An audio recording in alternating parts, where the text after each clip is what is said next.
السلام علیکم ورحمۃ اللہ وبرکاتہ۔ آج میں ناشتہ کرتے ساتھ ہی باہر آئی تو میں نے دیکھا کہ آج موسم بہت خوبصورت تھا۔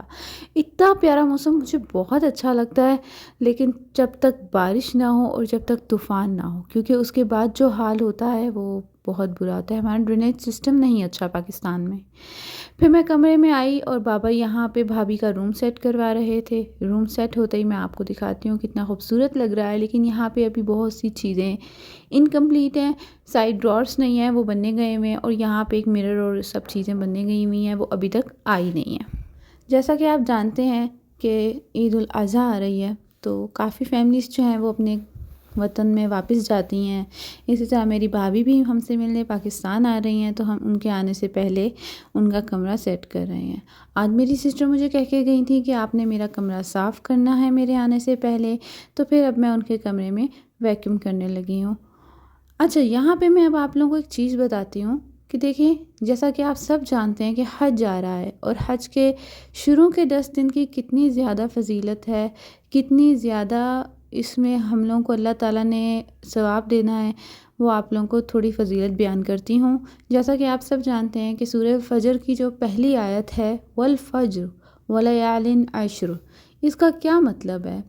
والفجر سے مراد تو صبح ہو گئی، یعنی فجر کی قسم، اور ان 10 راتوں کی قسم۔ تو 10 راتیں تو رمضان کی آخری 10 راتیں ہو گئیں، لیکن والفجر سے مراد، فجر کی قسم سے مراد حج کے شروع کے 10 دن کی قسم ہو گئی۔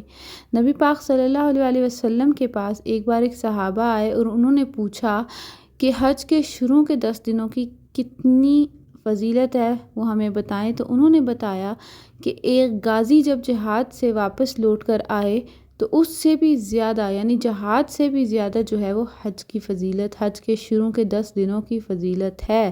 البتہ اگر وہ غازی شہید ہو جائے، مطلب وہ جو جہاد کرنے گیا ہوا تھا، اگر وہ شہید ہو جائے، وہ غازی نہ لوٹے، تو پھر اس کی زیادہ فضیلت ہوگی، اس جہاد کی زیادہ فضیلت ہوگی۔ اچھا، یہاں پہ اب آپ دیکھ رہے ہیں کہ میں نے اپنی پینٹنگ آپ کو دکھائی ہے۔ یہ پینٹنگ میں نے بنائی تھی، اور میں نے اس طرح کی کافی پینٹنگز بنائی ہوئی ہیں، اور وہ پینٹنگز جو ہیں وہ میری بہن اسکول لے گئی ہوئی ہے۔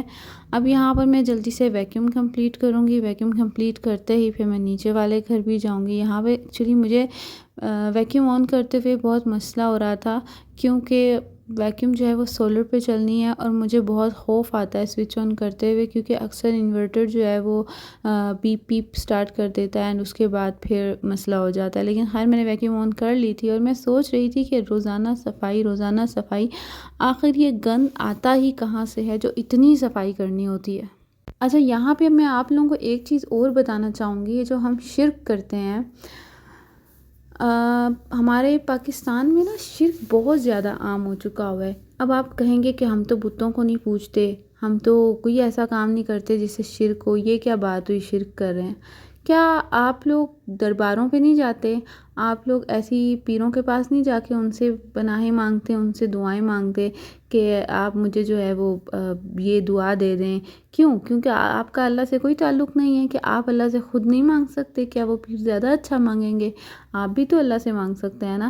اچھا، یہاں پہ اب میں آپ کو شرک کی بات اس لیے بتا رہی ہوں کہ اللہ تعالیٰ نے اس دنیا میں ہر گناہ کی شاید معافی رکھی ہوئی ہے، لیکن انہوں نے کہا ہے کہ شرک کی کوئی معافی نہیں ہے، شرک کی وہ کسی کو معافی نہیں دیں گے۔ تو اس سے ظاہر ہوتا ہے کافروں کو، اور جو یہ کرسچنس اور یہ سب ہیں جو یہ اللہ تعالیٰ کے شریک ٹھہراتے ہیں، ان کو تو معافی بالکل بھی نہیں ملنے والی۔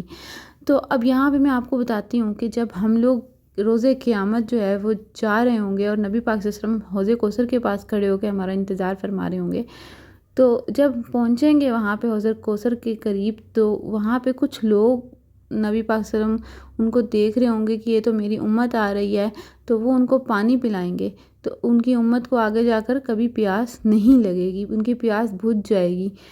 تو کچھ لوگ ایسے آئیں گے جن کو وہ پانی پلانے لگیں گے، تو فرشتے بولیں گے نہیں نبی پاک، آپ نے ان کو پانی نہیں پلانا۔ تو نبی پاک فرمائیں گے تو اپنے قد سے، اپنی شکلوں سے تو میری امت کے لوگ ہیں، میں ان کو پانی کیوں نہ پلاؤں؟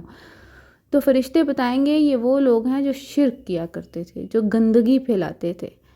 تو اس سے آپ سمجھ سکتے ہیں کہ ہمارے ملک میں کتنی چیزیں ایسی ہیں بدعہ بنا لی ہوئی اور خود سے چیزیں بنا لی ہوئی ہیں، جیسے کہ ہم لوگوں نے میلاد النبی بنا لی ہوئی ہے، کتنی ایسی چیزیں جو خود سے بنا لی ہوئی ہیں، تو کبھی بھی شرک کی معافی نہیں ہے۔ اب میں یہاں پہ آپ کو دکھا رہی ہوں کہ میں اپنی بہن کی بیٹی کا کام کر رہی ہوں۔ میری بہن کی بیٹی جو ہے وہ ایکچولی اپنا ہوم ورک لے کے آ کے مجھے پکڑا دیتی ہے کبھی کبھی، کیونکہ اس کا ہوم ورک بہت زیادہ ہوتا ہے، اس نے اسکول بہت لیٹ جوائن کیا ہے، تو کہتی کہ آپ کر دیا کریں۔ اب یہاں پہ جو ہے سارے گھر والے سو گئے تھے، کیونکہ میں ترجمہ تفسیر پڑھتی ہوں۔ میری استاذہ جان جو ہیں وہ روزانہ اگلے دن کا سبق ہم سے سنتی ضرور ہیں، پوچھتی ہیں کہ کل کیا پڑھا تھا، کل کیا آپ نے پڑھا تھا، اور ترجمہ کبھی کبھی سن لیتی ہیں۔ بہت اچھی ہیں، بہت مزہ آتا ہے ان کے ساتھ پڑھنے کا، اور ان کی وجہ سے میں کافی حد تک دین کی طرف مائل ہوئی ہوں۔ آج ہم لوگ سورہ فاتحہ کی تفسیر پڑھ رہے تھے، کبھی مجھے وقت ملا تو میں آپ لوگوں کو بھی اس کی تفسیر بتاؤں گی، کیونکہ سورہ فاتحہ کی تفسیر سب سے زیادہ اہمیت کی حامل ہے، کیونکہ یہ قرآن پاک کی افتتاح کرتی ہے۔ امید کرتی ہوں آج کا ولاگ آپ کو پسند آیا ہوگا، دعا میں یاد رکھیے گا۔ اللہ حافظ۔